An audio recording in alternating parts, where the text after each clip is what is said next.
Tokyo ഒളിമ്പിക്സിൽ പുരുഷന്മാരുടെ high jump മത്സരത്തിൻ്റെ ഫൈനൽ നടക്കുകയാണ്. ഖത്തറിൻ്റെ മുംതാസ് ഈസ ബാർഷിമും ഇറ്റലിയുടെ ജിയാൻ മാർക്കോ തമ്പേരിയുമാണ് ഫൈനലിൽ ഹൈ ജമ്പിൽ മത്സരിക്കുന്നത്. സ്വാഭാവികമായിട്ടും രണ്ടുപേരുടെയും ഹൈറ്റ് വ്യത്യസ്തമായിരിക്കും. പക്ഷേ രണ്ടുപേരും ജമ്പ് ചെയ്തത് ഒരേ ഹൈറ്റിലായിരുന്നു. ഒന്നാമത്തെ റൗണ്ടിൽ മാത്രമല്ല, രണ്ടാമത്തെ റൗണ്ടിലും അങ്ങനെ തന്നെ. മൂന്നാമത്തെ റൗണ്ട് മത്സരം കഴിഞ്ഞപ്പോഴും ഖത്തറിൻ്റെയും ഇറ്റലിയുടെയും ഹൈറ്റ് ഒരേപോലെ. ആരും ജയിക്കുന്നുമില്ല, ആരും തോൽക്കുന്നുമില്ല. അങ്ങനെ അടുത്ത റൗണ്ട് മത്സരത്തിന് ഇറങ്ങുകയാണ്, നാലാമത്തെ റൗണ്ട്. പക്ഷേ ഈ നാലാമത്തെ റൗണ്ട് മത്സരത്തിന് തൊട്ട് മുമ്പ് ഇറ്റലിയുടെ തമ്പേരിയുടെ കാലിന് വയ്യാതായി. അദ്ദേഹത്തിന് എന്തായാലും ഈ റൗണ്ടിൽ മത്സരിക്കാൻ പറ്റില്ല.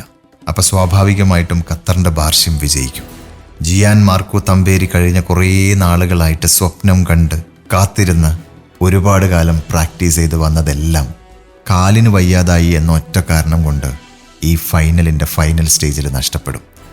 ആ നിമിഷത്തിൽ, താൻ ജയിക്കുമെന്നുറപ്പായ ആ നിമിഷത്തിൽ ഖത്തറിൻ്റെ മുംതാസ് ഈസ ബാർഷിം ഒളിമ്പിക്സ് ഒഫീഷ്യലിനോടൊരു ചോദ്യം ചോദിച്ചു.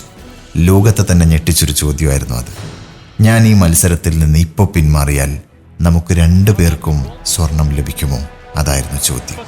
അങ്ങനെ മുംതാസ് ഈസ ബാർഷിം ആ മത്സരത്തിൽ നിന്ന് പിന്മാറുകയാണ്. സ്വർണം രണ്ടുപേരും പങ്കിട്ടെടുക്കുകയാണ്. ആ നിമിഷത്തിൽ കാലു വയ്യാതെ കിടന്ന തമ്പേരി എഴുന്നേറ്റ് തുള്ളിച്ചാടിക്കൊണ്ട് ബാർഷിമിനെ കെട്ടിപ്പിടിക്കുന്ന ഒരു രംഗമുണ്ട്. ആ രംഗം കണ്ടു നിന്ന കാണികളുടെ എല്ലാവരുടെയും കൺകോണുകളിൽ നനവ് പടർന്നു. ഗാലറി മുഴുവൻ ഈ രണ്ട് താരങ്ങൾക്ക് വേണ്ടിയും ആർപ്പ് വിളിച്ച് കൈയടിച്ചു. ആ നിമിഷം ഖത്തറിൻ്റെ മുംതാസ് ഈസ ബാർഷിം ഈ ലോകത്തെ ഒരു പാഠം പഠിപ്പിച്ചു. വിജയിക്കുന്നതിനേക്കാൾ മധുരിതമാണ് വിജയിപ്പിക്കുന്നത് എന്ന പാഠം.